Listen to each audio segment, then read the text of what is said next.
In this video, we're making old school kicks 100% from scratch in Serum 2. That's pretty easy. It's really cool what we can do with this plugin now that we have a mixer effects with multiple effects modules. Download our Serum 2 preset pack for free with the link below. What we need first is a 999 sound like this. Initialize your preset, take down the randomization so it always plays at the same time. And we're going to look for the basic WRD. Move it, you kind of get a shape like this. Take it down 2 octaves. And then just take LFO1, make it look like an envelope, boom. LFO2, envelope, envelope, down. LFO1 will go to the global master tune. So LFO1, destination, global, main tuning. Double click it and type 12 semitones. LFO2 will go to coarse pitch right here. And 3 as well.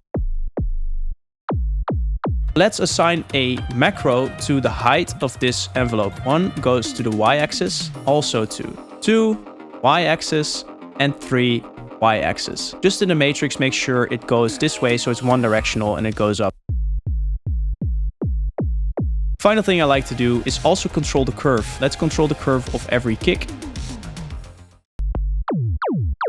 But to make sure that it kind of only has pitching in the beginning, I make sure that the envelope stops at a certain point like this. How we then spice this up is filter 1, go to normal bandpass. We're not using this. We're going to take down the mix so we have all this except for like a bell curve. Get some drive.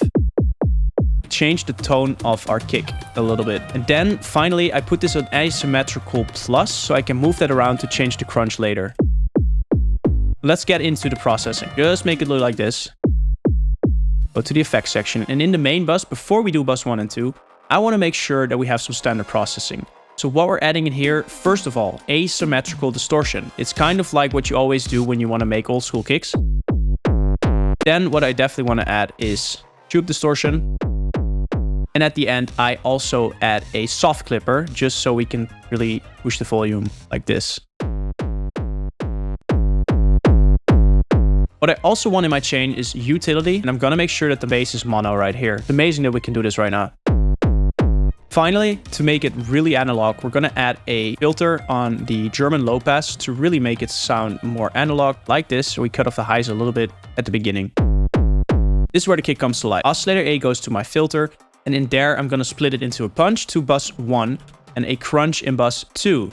And then bus 1 and 2 go into main. That will go into our processing chain here. Filter 1 just goes to nothing. So we only have our punch and crunch instead of a blend between punch, crunch, and that dry sound. Bus 1, the distortions we are going to use is asymmetrical once again. And I'm definitely adding a utility in front, which doesn't really do anything, but we can assign more volume. Then I want to add a equalizer. And with this equalizer, we're gonna really boost the mids like this, the bell curve from low to high. And we're gonna use an LFO that kind of looks like this. It's all you need. Make sure it kind of opens up in the mids, blah, blah, blah. And we make that crunch go. Just go from frequency to frequency. Just go from frequency low to high. You can hear it come to life because it already goes into the processing here. Then distortion, and we're gonna use the overdrive, which is new and amazing. Put a stack. You can hear. That's how you really get that old school sound, right? So then we're just gonna focus on the pre. Add another equalizer. Just focus on a frequency. We're gonna add a compressor afterwards.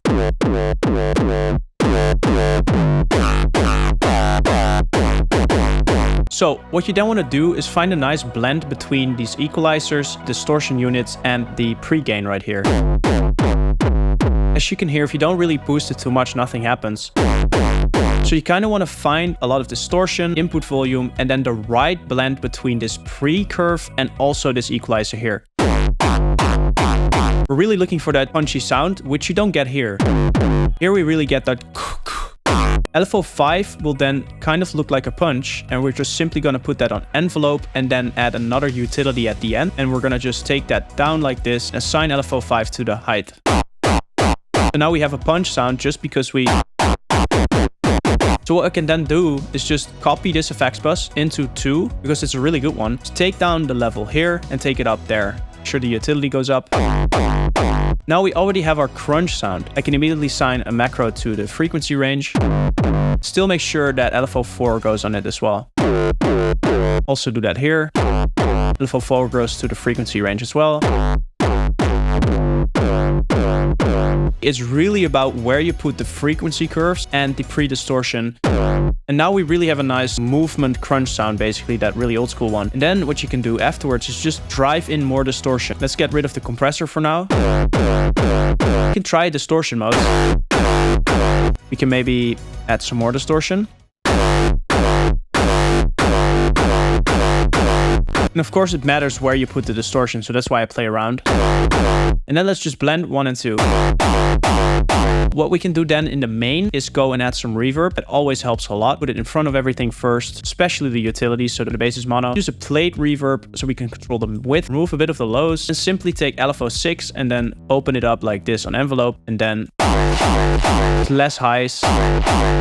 Amazing. Something that then really works well is adding a chorus in front of everything. Take down the rate, take down the depth and feedback. Now you can control where it kind of focus up in the kick, just on this low pass, just on this filter range. And then the fun thing, of course, is we have the pitch height and length. Control the tone crunch, simply getting the frequency range controlled as well by macro 7. Crunch. Of course, it matters that you have the right blend between where you put the macro here and here, because if you put this down a bit, it will combine that with that. If you put it up, it will still combine that with that. So then this will give a different result. We could even do like crunch resonance or something. We could increase the resonance with the gain here. And then the final thing I do is add a filter at the end, and we can do this with the splitter. So if we take split lows and highs, the lows we don't want anything, but on the highs I want to add a filter, and the filter is going to be a Coase filter. Put the crossover around the low mids. Take down the mix. Add some drive.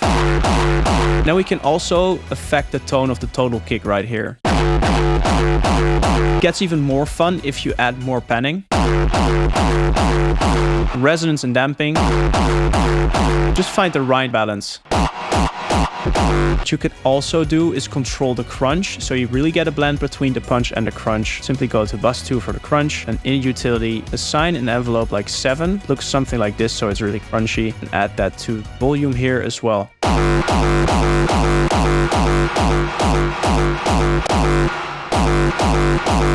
So then you really mix the punch with the crunch.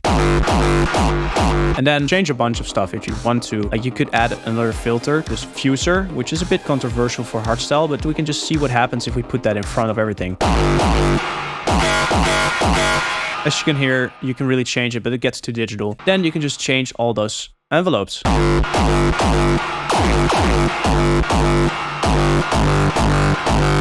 Also go 7 to this macro here.